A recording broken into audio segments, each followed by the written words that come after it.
Olá pessoal, tudo bem? Sejam novamente aqui bem-vindos. Vamos às indicações dos livros para a gente finalizar esse bloco aqui.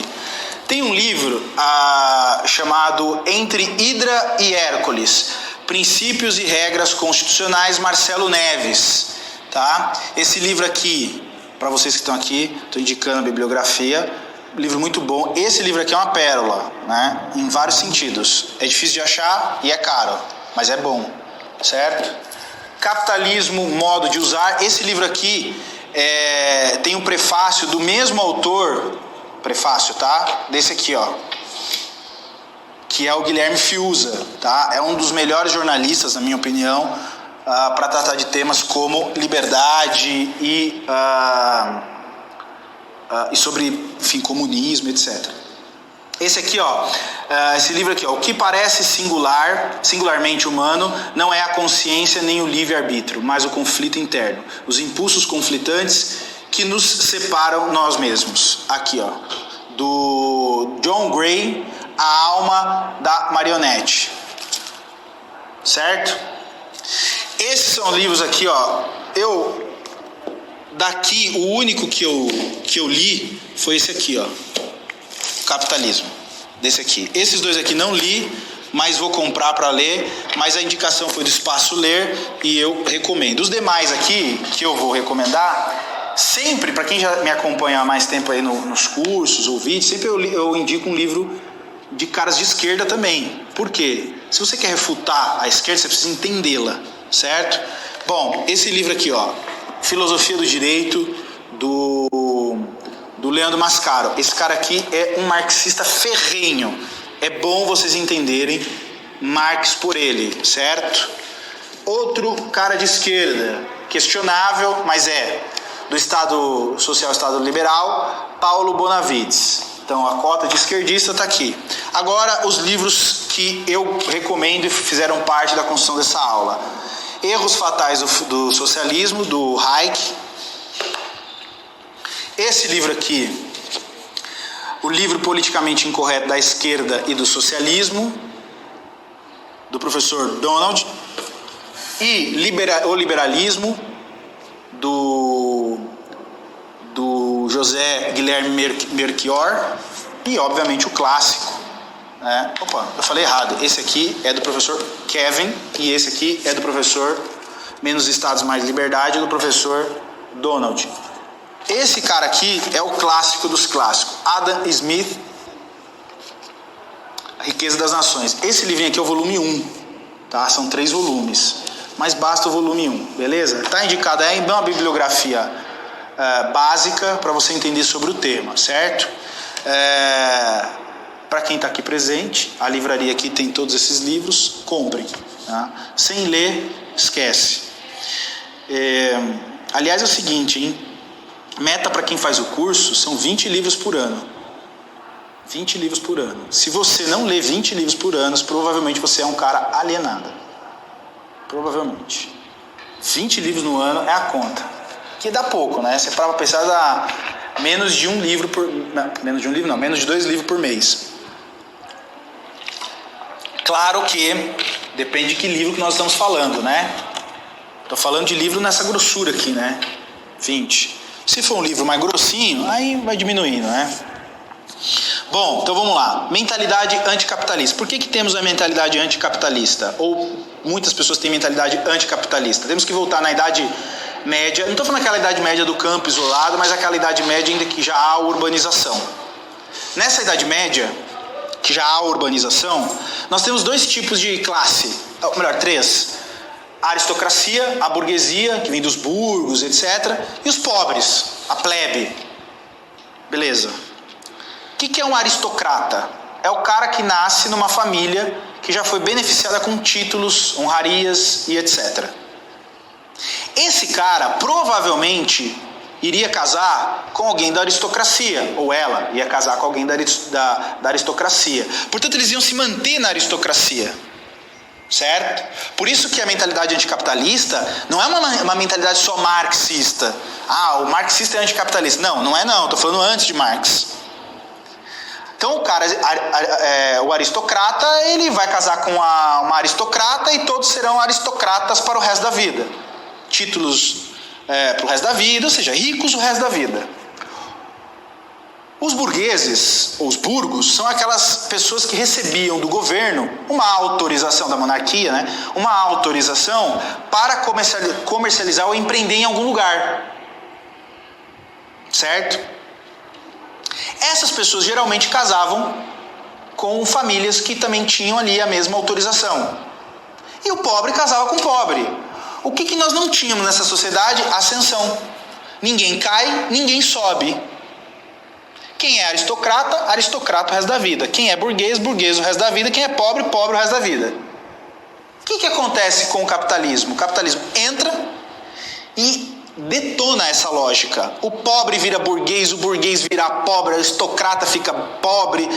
E aí começa essa luta, essa corrida pelo ouro.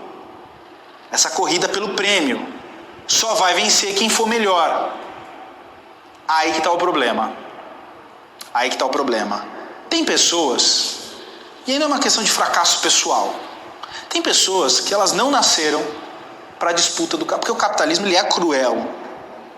Ele é cruel, em determinada medida ele é cruel. Se você é um cara que não quer empreender, correr riscos, insistir naquilo que você está fazendo, provavelmente você vai ser um fracassado profissional. Essa é a lógica do capitalismo. Ele vai prestigiar aquele cara que está sempre procurando acertar, insistindo e etc. Então ele mexe com essa lógica da aristocracia e da burguesia. Você cria a possibilidade de um pobre ser rico. Bom, nós temos milhões de casos espalhados pelo mundo. Aqui no Brasil podemos ficar só com o fundador do Bradesco, que só tinha quinta série, foi lá e fundou o Bradesco, se tornou um cara bilionário. Simples. Então o cara que era pobre ficou bilionário. Nessa época, na Idade Média, isso nunca ia acontecer. Por que isso aconteceu? Por conta do capitalismo. Só o capitalismo propicia o acúmulo de riqueza. Um pobre um dia se tornar rico. Aí vão ter aqueles socialistas que vão dizer, imagina, você nunca vai ter isso. E por que eles vão dizer isso? Por o seguinte, teve um cara na história chamado Pachucanes, um marxista ferrenho. Aliás, nesse livro do Alisson Mascaro, ele defende isso, que é o seguinte, quem está no topo da cadeia alimentar do capitalismo, os bilionários, esses caras não querem sair do topo, certo? Então o que eles fazem? Começam a ter relações promíscuas com o Estado, não estou falando de corrupção, mas de mobilizar certas atitudes legislativas para criar regulamentação. Lembra dos 3 níveis que o Estado pode trabalhar? Na regulação, para trabalhar na regulação, para impedir a concorrência. É aí que esses caras da esquerda vão dizer que o capitalismo propicia essa opressão por meio da legislação, impedindo que o pobre ascenda a classes maiores, porque não consegue competir, já que o cara que está no topo, por exemplo, da Apple, fomentou lá uma regulamentação que protege que ele fique no topo e impeça que outros produzam o mesmo produto que ele ou que venham competir com ele no mercado. Certo? Isso acontece. Mas isso é uma atitude não capitalista. Essa é uma mentalidade não capitalista.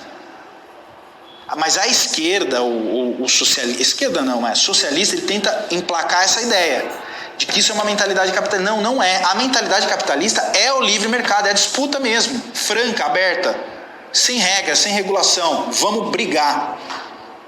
Quando há essa atitude, ainda que por meio desses grandes empresários, eles, em que pese chegaram lá pelo capitalismo, querem se manter agora fomentando o socialismo.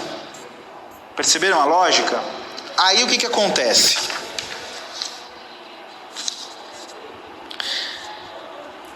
Como o Brasil, aliás, o Brasil não, o mundo, ficou provado que os grandes impérios, na maioria das vezes, não conseguem ser dado, não há continuidade pelos seus herdeiros. Exemplo, o Brasil tem 149 empresas que tem mais de 100 anos. Prova que herdeiro não sabe dar conta do que foi herdado, ou seja, não consegue dar continuidade. Por que isso?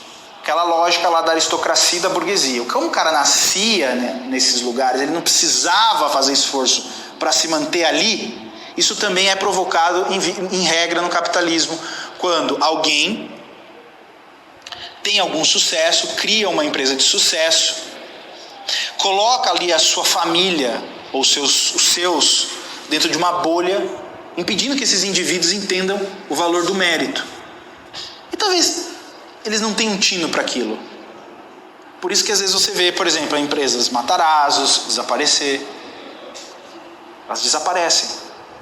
Porque esses caras não conseguem. Aí uns vão virar político, outros professores, tal. É uma questão de vocação mesmo.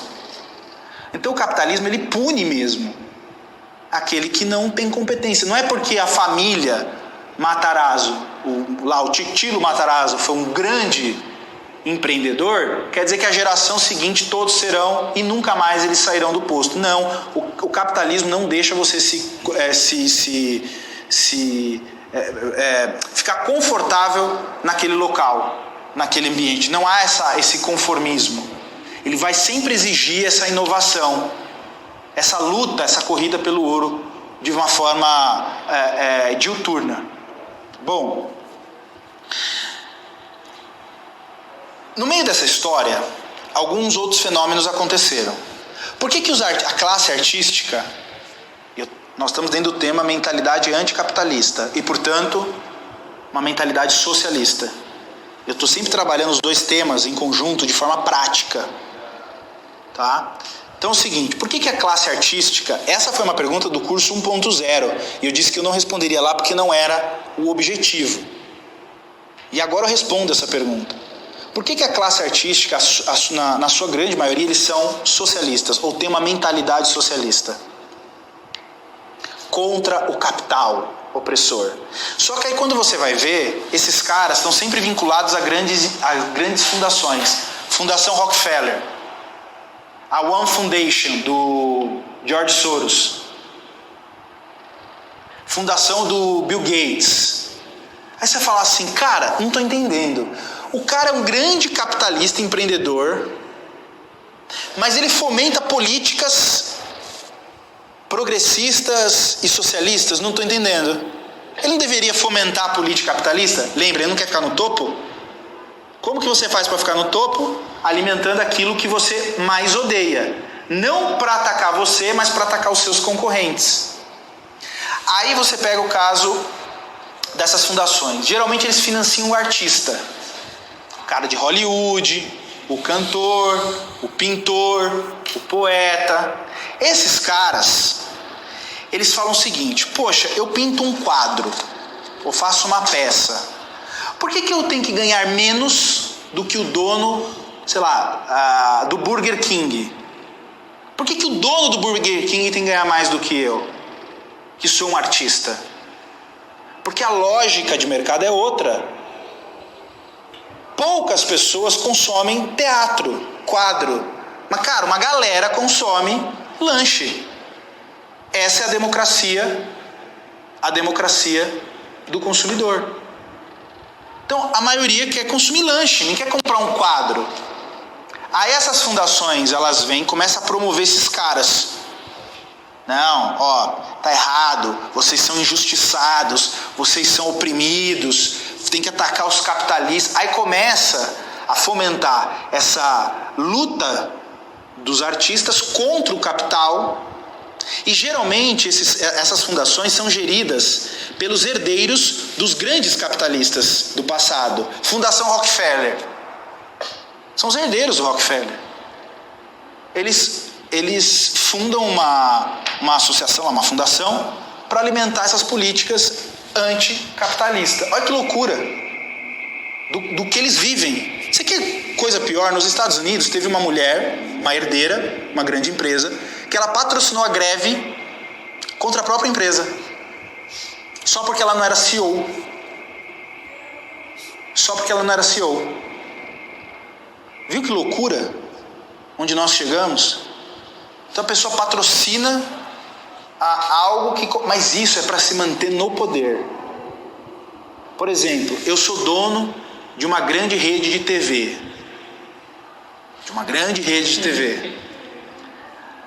E essa mesma grande rede de TV, por algum motivo, ela faz política contra o capital. E por que ela faz isso? Por que ela promove uma luta contra o capitalismo? Sendo que ela sobrevive disso. Porque ela não quer concorrência. Ela vai pegar esses... eu ia falar idiotas úteis, mas vamos usar um nome ameno. Essas pessoas aí, né?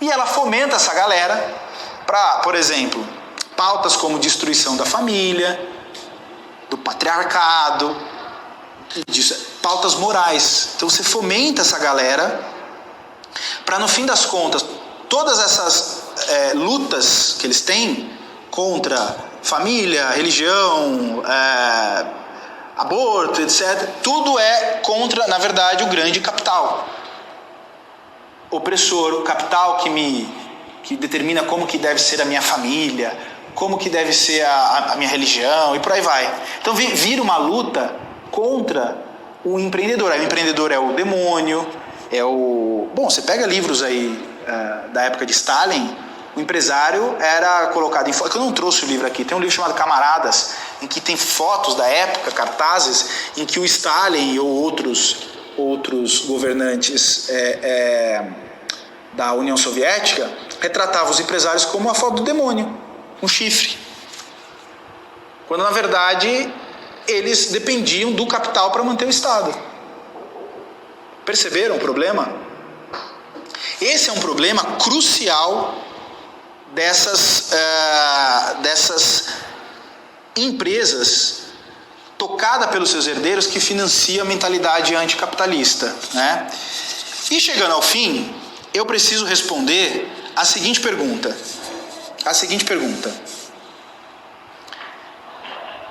O grande empresário deve pagar imposto?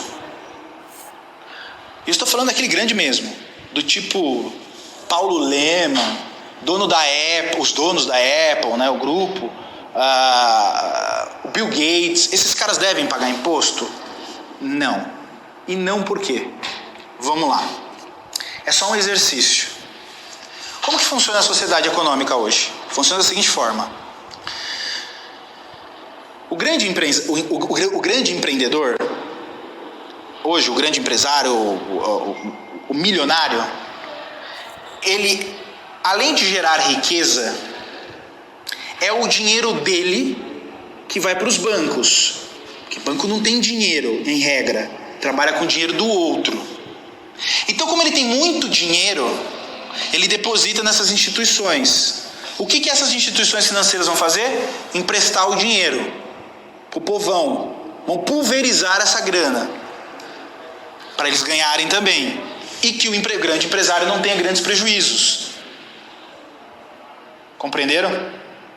Então esse cara, além de gerar riqueza com a sua atividade, gerou a tecnologia que facilitou a nossa vida, criou o celular, a câmera, o computador, também colocou dinheiro no mercado, bilhões, trilhões, para que nós usássemos. Por exemplo, quem tem cartão de crédito? Você tem cartão de crédito? Tem cartão de crédito? Então você vai lá, cartão de crédito e paga. Da onde que vem esse dinheiro? Desse grande empresário, que colocou o dinheiro no banco para o banco emprestar. Aí você fala pela quarta vez, quando você tributa esse cara, que ele tem que pagar o custo dos benefícios sociais. Ou seja, ele gerou riqueza, ele criou a facilidade tecnológica, ele colocou o dinheiro no banco para que nós usássemos, e por fim, ele foi tributado para que ajudasse a gente também, no fim das contas. Ou seja, por 4 vezes ele teve que contribuir com a sociedade. Perceber o drama do grande empresário? É esse. Esse é o drama do grande empresário. Beleza? Por isso que eu acho que o empresário não tem que pagar tributo. É polêmico? É. E o pobre? Tem que pagar. Porque o empresário precisa muito menos do pobre do que o pobre do grande. Estou falando do grande empresário. Você imagina que a Apple já chegou a ter 1 tri. Ela criou um próprio banco para fomentar inclusive outros bancos. Se a Apple se os 10 mais ricos do mundo quebrarem, provavelmente a gente não tem grana para pedir empréstimo. Acabou, não tem mais dinheiro. Compreenderam o drama?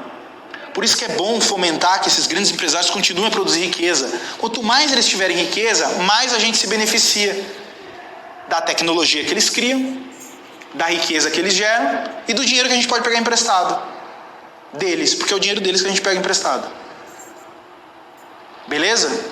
Perguntas? Dúvidas? Qual era a pergunta que você tinha feito?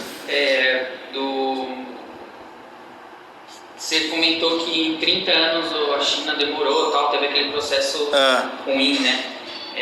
Teria como a gente passar por um processo de tirar o salário mínimo, entrar num processo de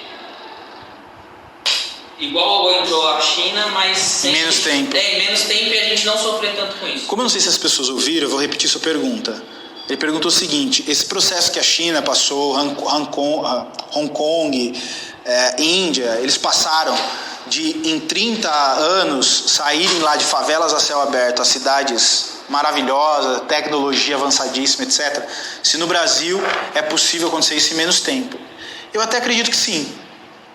O que a gente precisava é, primeiro, mudar a mentalidade anticapitalista para a mentalidade capitalista, aceitar que há desafios a serem cumpridos e problemas a serem enfrentados e dificuldades que nós vamos passar por isso. Experimentar essas dificuldades para colher os frutos lá na frente. O que não dá é para a gente postergar isso a pretexto de proteção de uma determinada classe possivelmente desfavorecida. Então a gente acaba prejudicando o empreendedorismo, a gente acaba prejudicando o empreendedor, a geração de riquezas, o avanço tecnológico, empréstimo de dinheiro para a classe mais pobre, emprego, a gente prejudica tudo isso, inclusive com uma taxação tão alta e um serviço público tão questionado, uma saúde ruim, educação ruim. Por exemplo, os índices da educação, nós estamos entre os piores, da saúde entre os piores, só que a nossa tributação é uma das maiores. Então as pessoas se questionam se tem que continuar pagando tanto tributo, já que não tem uma contrapartida adequada. Talvez fosse a hora de mudar essa lógica. E vai passar por problemas, naturalmente, adaptação sempre.